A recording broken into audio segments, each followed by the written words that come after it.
Hello, friends.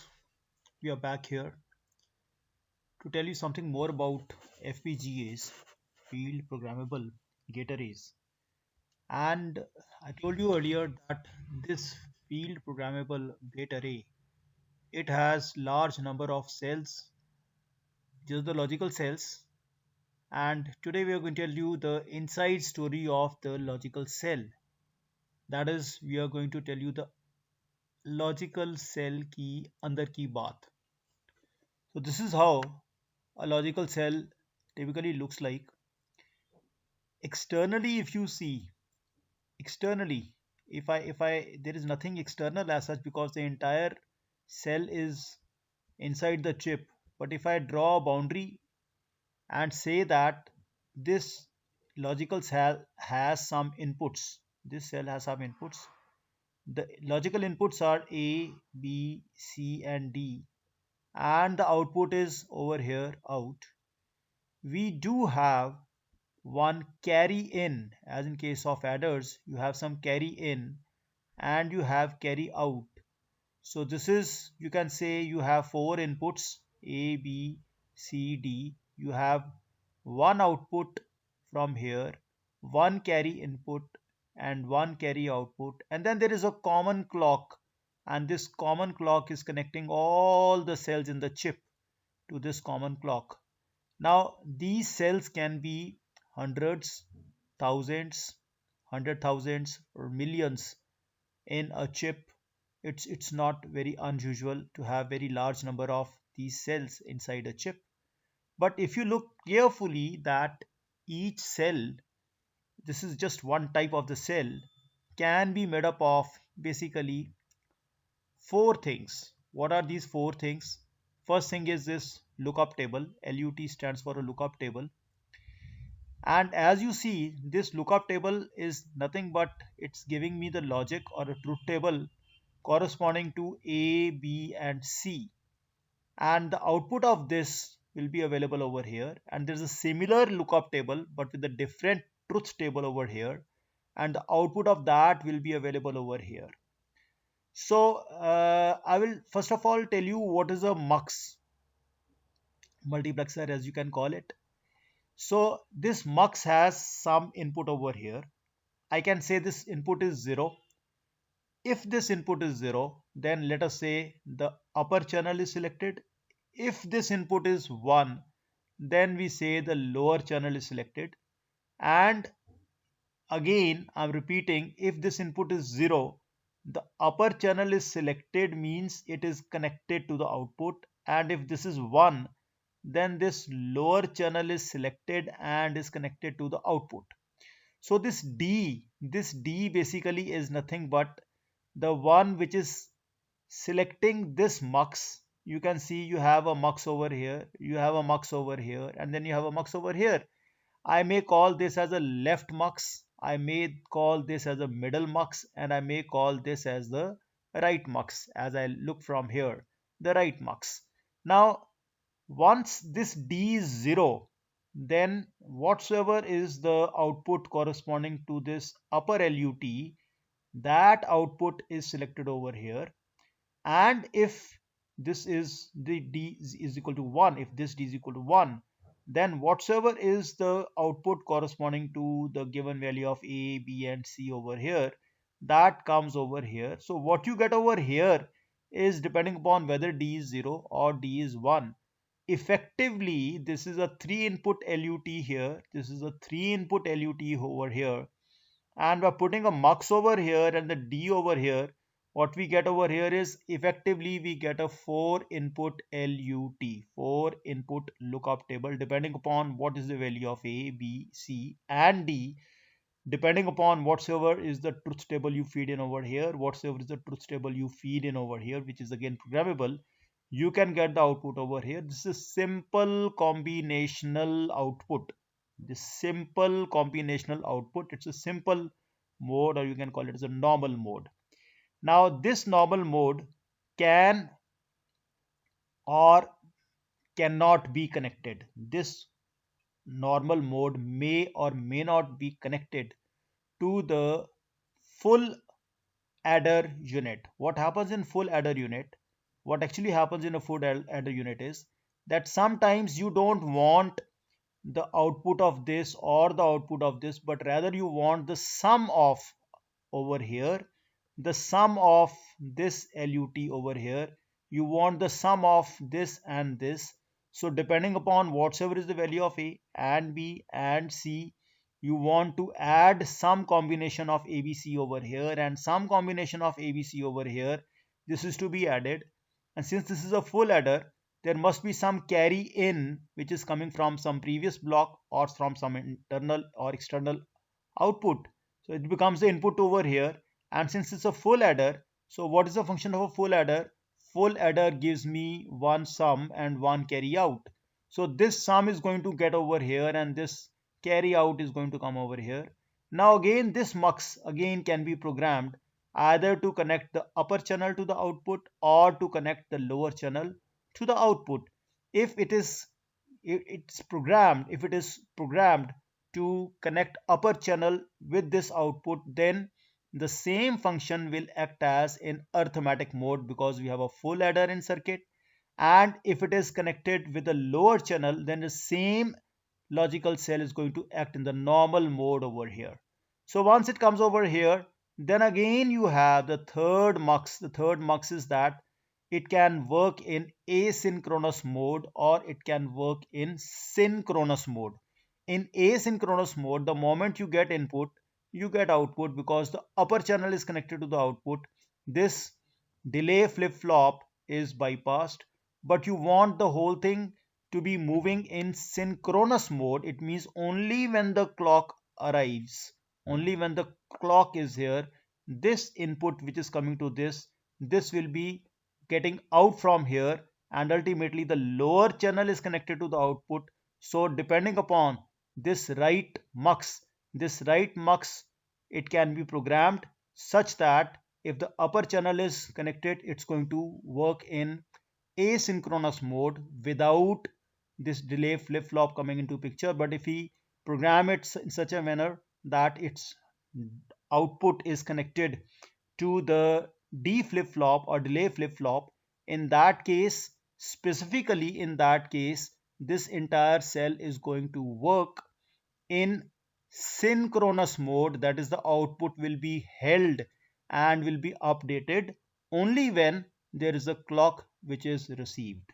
So ultimately, depending upon this mux is there only to make, you can see these two three input, these are the three input lookup tables, and this mux is used to make it into four input lookup table. It's going to make it work in simple normal regular combinational kind of cell.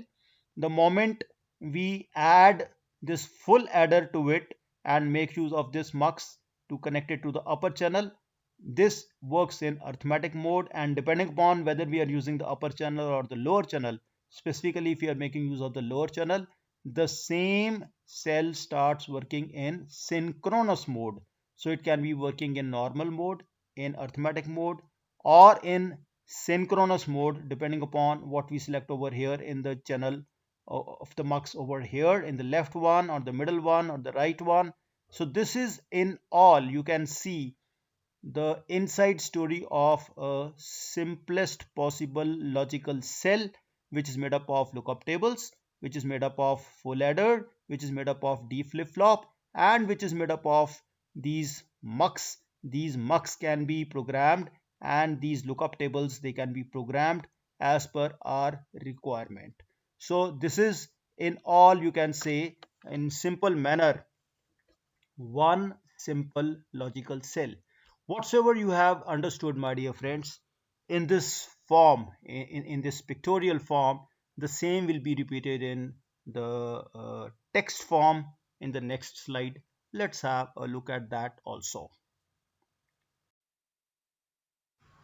So friends, as I said that the entire cell has a lookup table, it has a full adder, it has a D flip-flop, and it has three mux or multiplexers. We have the left or the middle or the right one. In case we are having a normal two 3 input LUTs. These are combined into 4 input LUT through the left mux. In case you want to run it in the arithmetic mode, we make it so by connecting full adder through middle mux. And finally, in case you want the output to be synced with the clock, then it can be used by connecting the right mux in a manner that the output doesn't go directly, it rather goes, it's held back and it goes to the D flip flop. This is what we have understood in the previous slide. The same thing now we are telling you in the form of text so that you have something good to write in your exams or whatsoever whenever it's going to happen. Now we have logical blocks. These logical blocks, as I said, they can be hundreds, they can be thousands, they can be in 100,000s, they can be in millions. All these blocks are connected to each other. So how do you connect one block? How do you connect one block to another? It's through these kind of programmable switches. You have a huge network and that network can be programmed, and you have so many kind of programmable switches. I'm just going to magnify one programmable switch and we can connect anything to anything in any possible combination. For example, I want to connect this wire with this wire, then this switch will turn on. I want to connect this wire with this wire, then this switch will turn on. And then this is one possible configuration. In second possible configuration, I want to connect this with this wire, then this switch will turn on. I want to connect this with this wire, then this switch will turn on.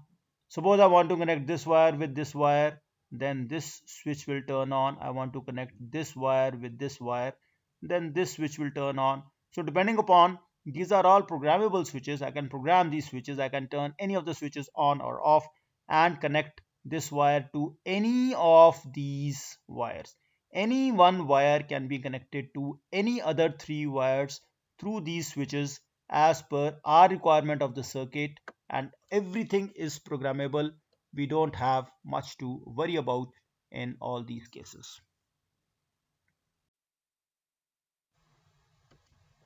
So friends, we have understood how different blocks can be connected to different blocks. We have also understood what is inside the block. Now, when we say what is inside the block, we have given you very simple example of only LUTs and full adders and mux and D flip-flops. But it can have something more than that also. It can have higher levels of functionalities also, and it can actually have more complex functions so that the overall speed of the functions that can be increased rather than building them ab initio from all these. Some ready-made hardwares are also embedded in it so as to have optimized output, especially in terms of speed and power and even floor space.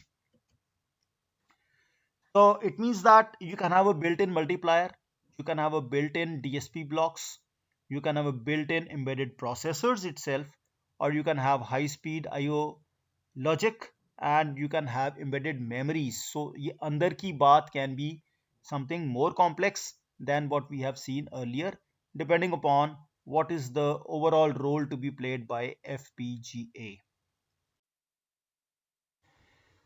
So as I said that these FPGAs, they can be widely used for the systems for validation, including pre-silicon validation, for the post-silicon validation, for the firmware development, and so on and so forth. So these allow the chip companies to validate their design before the chip is produced in the factory. So that ultimately helps them in reducing the time to market. Further, to shrink the size and power consumption of FPGAs, some vendors, they have introduced 3D or stacked architectures. So in stacked, it's like multi-story building. You have one room over the other, over the third and the fourth, and so on. So these are the stacks. You have three or four active FPGA. They go side by side on the silicon through an interposer, and that way you can have some passive interconnects, and just you have a multi-storied building, you can have several stacks of FPGAs, layers over here.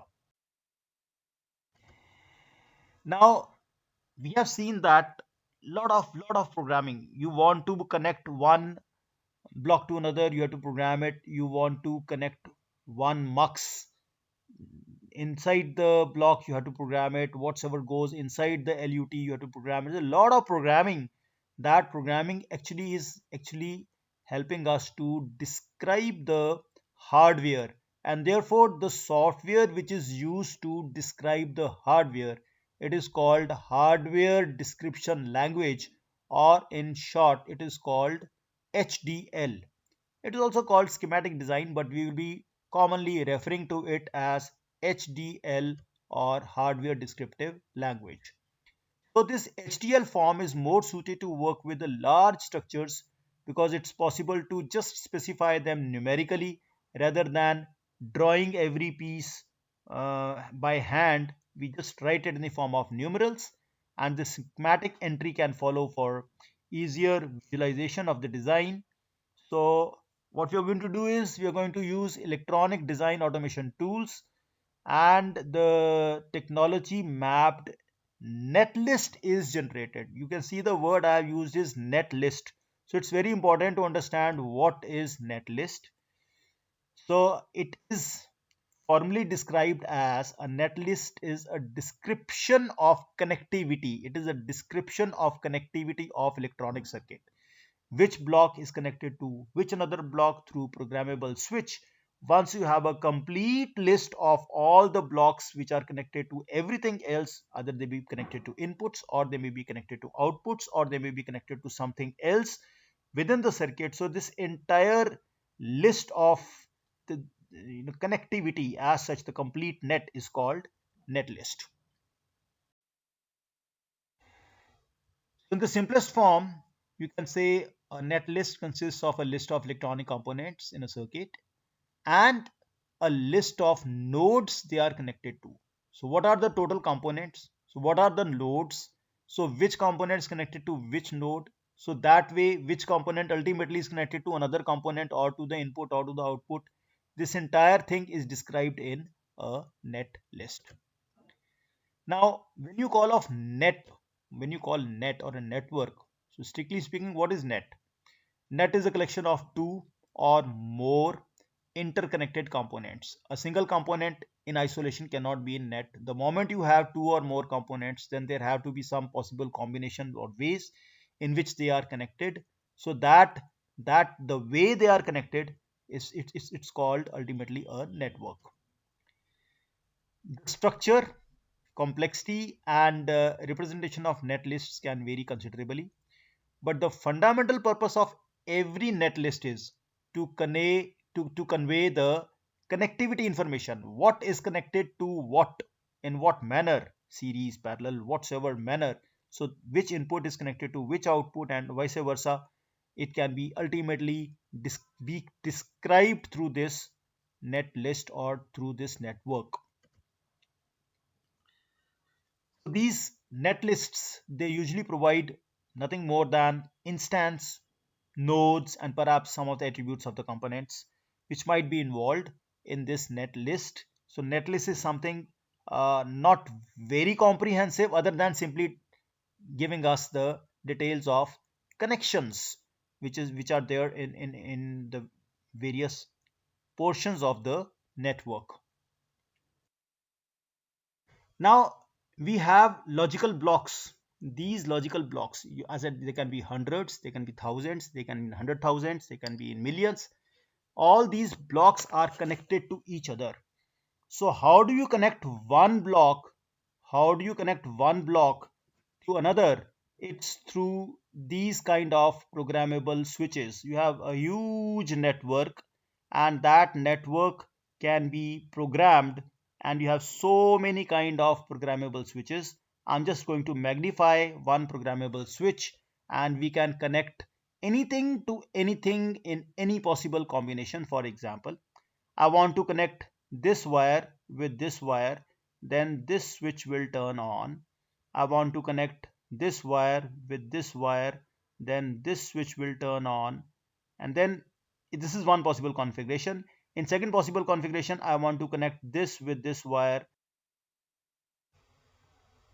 So this file is transferred, whatsoever we have written in the software, it is transferred to FPGA through JTAG. JTAG is a kind of serial interface, or sometimes if it has an external memory, then we can even make use of EEPROM to transfer this file to FPGA. When I talk of JTAG, uh, the full form of JTAG is Joint Test Action Group.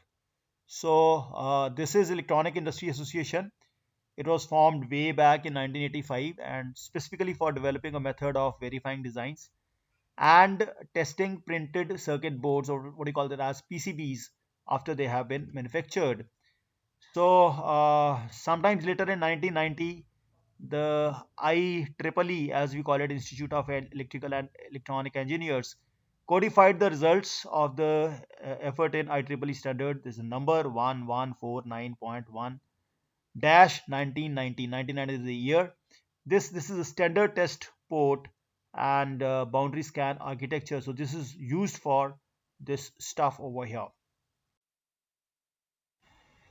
Now, when we talk of HDL, there are two types of HDLs very commonly used: VHDL and Verilog. Many times when I ask my students what is VHDL, they say VHDL stands for Verilog Hardware Descriptive Language. No, Verilog is a separate VDL, and VHDL में जो V है, the V in VHDL is not Verilog. The V in VHDL is not Verilog. Rather, the V in VHDL is another acronym, and that acronym is VHI VHSIC, or we call it as VHSIC. So this VHSIC is another abbreviation which is used within the abbreviation of VHDL. So VHSIC also stands for something. It stands for very high speed IC. IC is again integrated circuit. So if someone asks you a very simple question, what is VHDL? Don't say VHDL stands for Verilog Hardware Descriptive Language, because Verilog itself is VHDL. Itself is an HDL. But when we say VHDL, VHDL stands for VHSIC, hardware descriptive language, and VH6 stands for very high speed IC, and IC stands for integrated circuit. This is something you have to learn, just not to exhibit your ignorance about HDLs over here. Now, why is Verilog called Verilog? This is another question. If Verilog is a kind of hardware descriptive language, then why it is called Verilog? Because long time before we came into the hardware descriptive language domain, this Verilog was used to verify analog circuits. So verify analog. So the short of that became Verilog. So slowly and gradually they graduated from the analog circuits to digital circuits and into the hardware descriptive language. But the name it they did not want to change. So Verilog continued as Verilog in spite of the fact that it was no longer dealing with analog. It started going in for digitals, but the name persisted as Verilog. Simplify the design of complex systems in FPGAs, we have large number of libraries and predefined complex functions. As we have in most of the softwares, we have libraries, as in case of C and in case of MATLAB. We have pre-existing libraries which can be used. They have already been tested and optimized to speed up the design. We don't want to reinvent the wheel again and again. So that's what we use in case of FPGAs as well. So these predefined circuits are commonly called IP codes. So if someone says, is it an IC? They say, no, it's not an IC, it's an IP. Means if you buy an IC, you are buying a very well defined, tested, optimized, integrated circuit that has a fixed hardware in it. But when you buy an IP, it means you are buying an IP core, or IP is a kind of this kind of library which can be used anywhere or almost in any suitable FPGA. So once you don't buy a microprocessor, you buy IP for the microprocessor. The moment you download this IP of a microprocessor in FPGA, the FPGA or that portion of FPGA will start working as a microprocessor. So this is the beauty of this IP. And just like any other intellectual property, because IP is intellectual property, it can be free also depending upon, or it can be licensed, it can be from the common source. You can have third party IP suppliers, as is the case with most of the intellectual properties.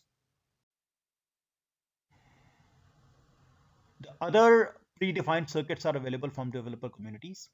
These are open cores. The way we have open source, we have open cores.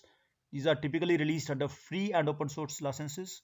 And you can, it's your choice. You want to go in for the open source, or you want to go in for the more reliable paid ones. It's your choice. So in a typical design flow, an FPGA application developer will simulate the design.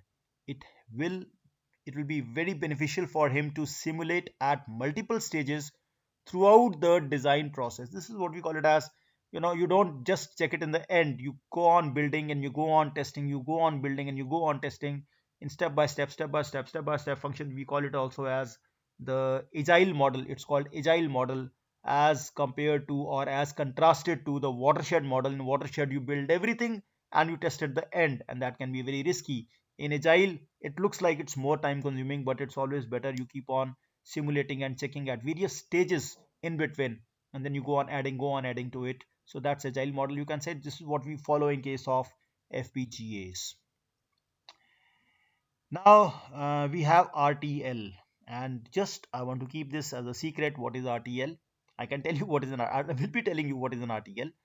So this RTL description in VHDL, or the Verilog, it can be VHDL or Verilog, is simulated by creating test benches to simulate the system and observe the results. The question which should remain, or which should click, is what is RTL? I'm going to come to it in a while.